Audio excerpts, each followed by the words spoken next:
Hai, jadi sesuai title dari video ini, kita bakal lihat soal ujian S2 matematika tuh kayak gimana sih di TU Delft. Well, first of all, mata kuliah matematika itu banyak ya. Jadi di sini gue pilih 3 mata kuliah yang gue ambil. Yang pertama itu Martingales and Brownian motion, yang kedua statistical inference, dan yang ketiga ini bukan soal exam, tapi ini soal homework dari Introduction to Mathematical Finance yang bukan bakal kita lihat doang, nanti kita coba lihat juga cara kerjanya gimana. Okay, so let's go from the first subject, which is Martingales and Brownian motion. Okay, jadi ini soal ujiannya, Martingales and Brownian motion. Di sini ada 4 soal doang, waktunya 3 jam. Oke, coba kita lihat satu-satu ya. Jadi soal pertama itu give the definition of martingales. Yang kedua definition of stopping time, dan sisanya kalian bisa lihat ya. Jadi soal pertama dan soal kedua itu lebih ke teori, sedangkan soal yang ketiga dan soal keempat itu menguji apa yang sudah kita kuasai mengenai materi ini dari segi semacam menghitung-hitungnya ya, kayak gitu ya. Dan well,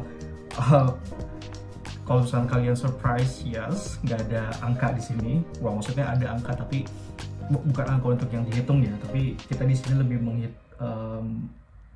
matematika secara konsep kayak gitu ya. Oke, alright. First, apa sih artinya martingales? Nomor 1, ya, give the definition of a martingales, kayak gitu. Oke.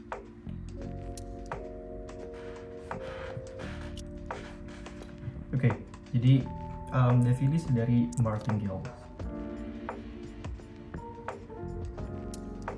Oke, definisinya itu adalah, jadi misalkan kita punya suatu probability measure, let triplet omega kali grafik f dan p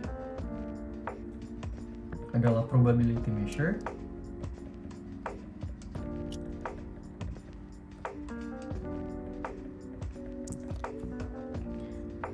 Dan di sini kita harus punya filtration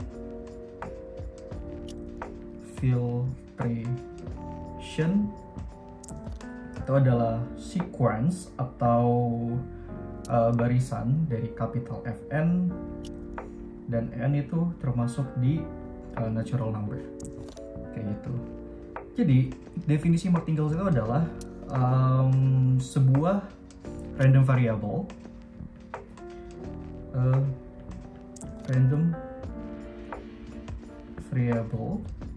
x sub n is a martingale jika dia memenuhi 3 kriteria ini. Jadi yang pertama, x sub n itu Fn measurable. Di sini kita cuman kasih definisi aja ya. Kalau gue gak bakal ngejelasin apa sih ini semua maksudnya karena it's gonna take time. Dan oke, itu syarat pertama. Dan yang syarat kedua adalah xn is integrable, atau dalam kata lain expected value dari x n ini, absolute value of the expected value of the absolute random variable xn itu finite, artinya itu kurang dari infinity, kayak gitu ya. Dan yang terakhir, yang paling penting adalah if it fulfills the martingale property.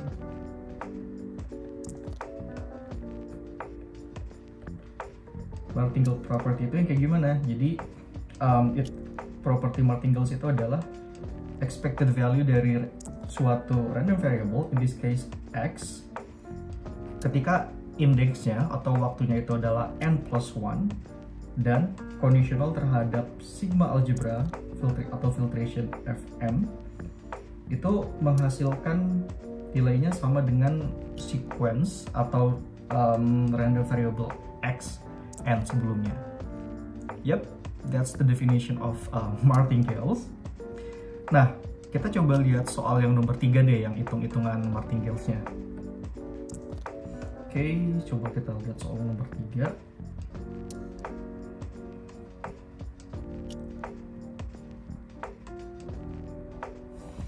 Oke. Ya, kita kerjain di... Oke, ini soal nomor 3. Kita screenshot dulu deh. Terus kita coba kerjain.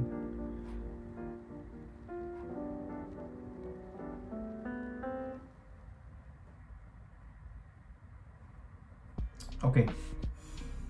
Coba kita baca soalnya dulu ya untuk soal nomor 3 ini. Oke, jadi misalkan y sub I, di mana I itu termasuk di bilangan asli ya, adalah is a sequence of mutually independent standard normal random variables. Jadi artinya di sini y sub I itu adalah random variables atau variabel acak yang terdistribusi dengan normal distribution, standar normal yang artinya itu nilai rata-ratanya 0, minnya 0, dan standar deviasinya itu 1. Oke.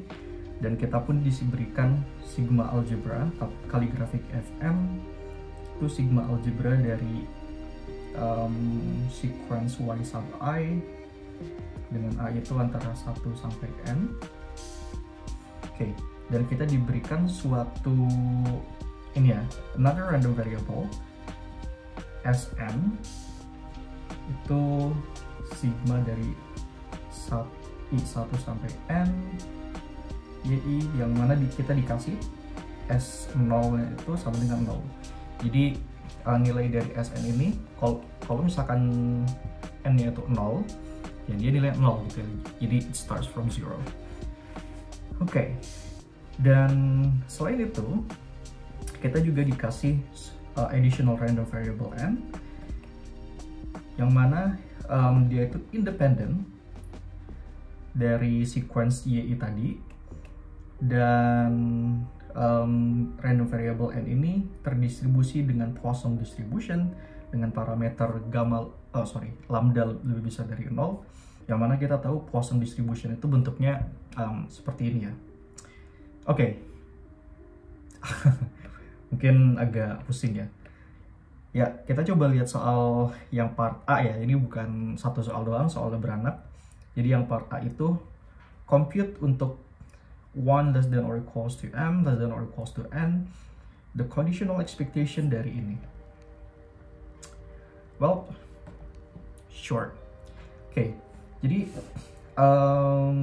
first of all, kita harus mempertanyakan apakah ini martingales apa bukan. Nah, ini kita kembali ke definisi yang ada di soal nomor 1A tadi ya. Kayak gitu.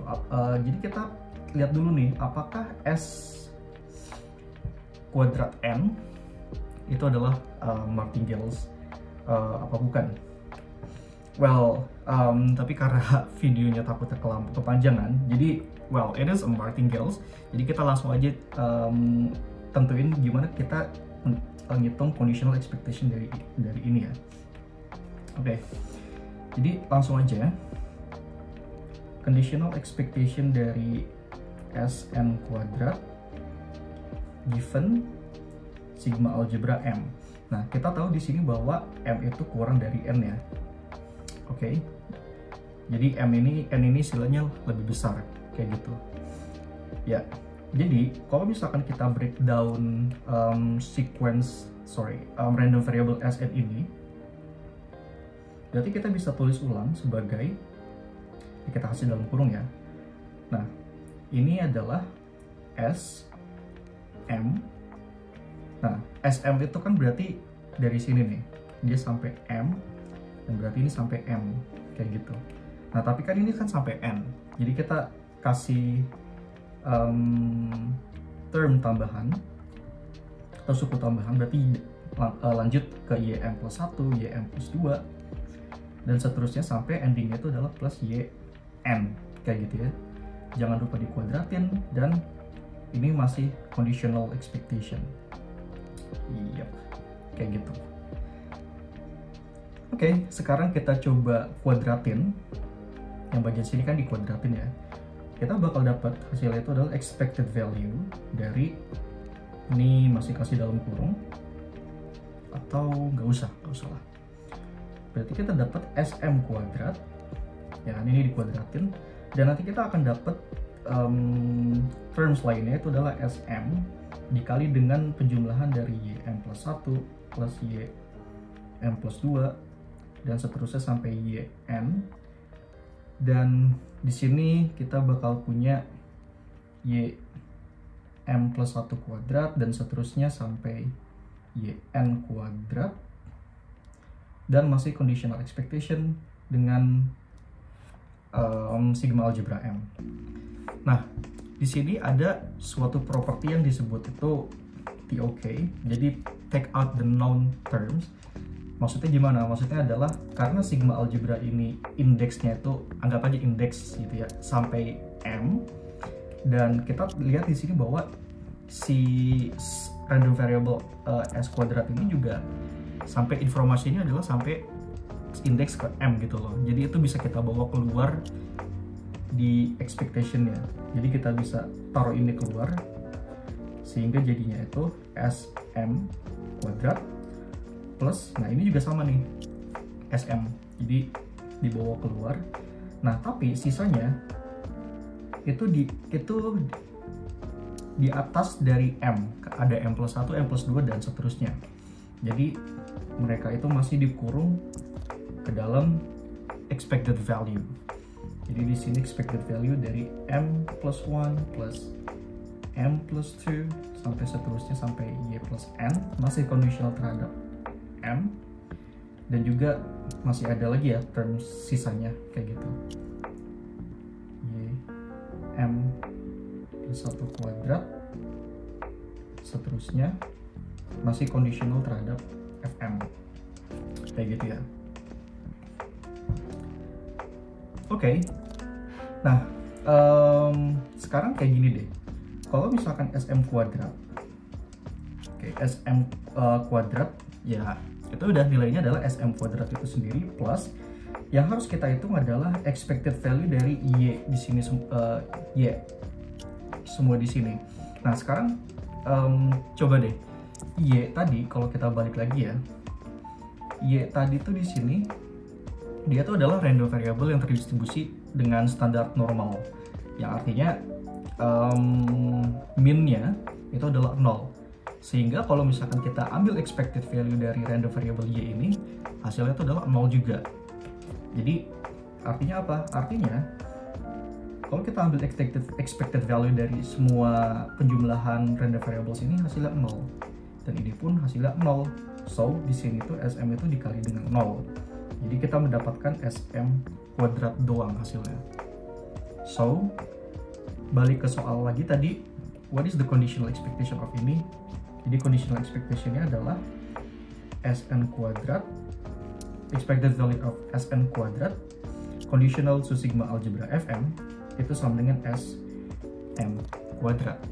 Dan well, kalau misalkan kita balik ke martingale property tadi, C itu adalah, ini memenuhi martingale property ya. Jadi we can actually say that this is a martingale. Ya, itu jawaban dari soal 3A. Dan of course kita nggak bakal cover semua soal di sini, dan juga jawabannya it's gonna take a long time. Nah, jadi ini adalah contoh soal ujian dari martingales and Brownian motion. Oke, kita bakal lihat contoh soal lain, yaitu statistical inference. Aduh, tapi ini video udah panjang banget nih.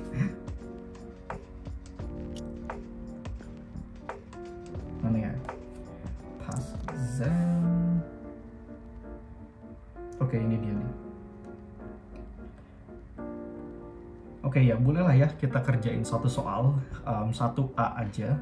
Oke, jadi misalkan diberikan random variable x1, x2 sampai xn itu IID atau identically independently distributed terhadap distribusi Bernoulli dengan parameter theta, di mana theta itu antara 0 sampai 1. Oke, yang part A dia itu menanyakan tunjukkan bahwa rata-rata.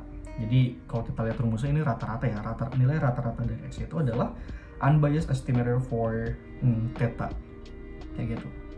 Well, apa yang dimaksud dengan unbiased estimator? Jadi unbiased estimator itu adalah suatu estimator, dalam hal ini x bar itu unbiased atau tidak bias kalau misalkan expected value-nya itu sama dengan parameter itu sendiri, kayak gitu.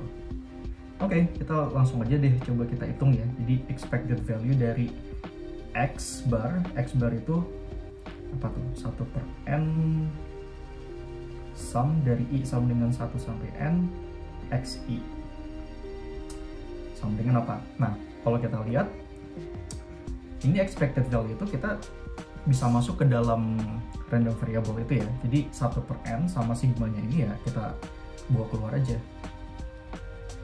N expected value dari xi. Nah, ini berarti ini 1/n sum dari i sama dengan 1 sampai n. Nah, expected value dari xi ini apa sih? Berapa sih nilainya itu? Oke, kita hitung di atas karena space-nya nggak cukup. Well, ini kan xi ini adalah random variable yang terdistribusi dengan distribusi Bernoulli ya, yang mana ini udah dikasih nih. Probability kalau x yang sama dengan 1 itu 1 minus komplementnya, yang mana intinya probability x sama dengan 1 itu sama dengan theta. Artinya kalau kita hitung expected value-nya dari xi, berarti kita akan mendapatkan 1 dikali probability dikali probability yang mana x ini sama dengan 1 ditambah dengan 0 tambah 0 dan dengan probability x-nya itu sama dengan 0. Well, ini berarti 1 dikali probability-nya berapa sih? Tadi probability-nya adalah theta ya, plus 0 dikali komplementnya 1 minus theta. Berarti hasilnya sama dengan theta. Jadi ini theta nih. So, ini 1/n. Nah, karena theta itu nggak tergantung sama i, nggak terindeks dengan i, ya udah berarti ini kan n dikali theta, yang artinya n itu apa ya, bukan dicoret sih sebenarnya ya, terbagi ya dengan 1/n, ya udah hasilnya itu sama dengan theta.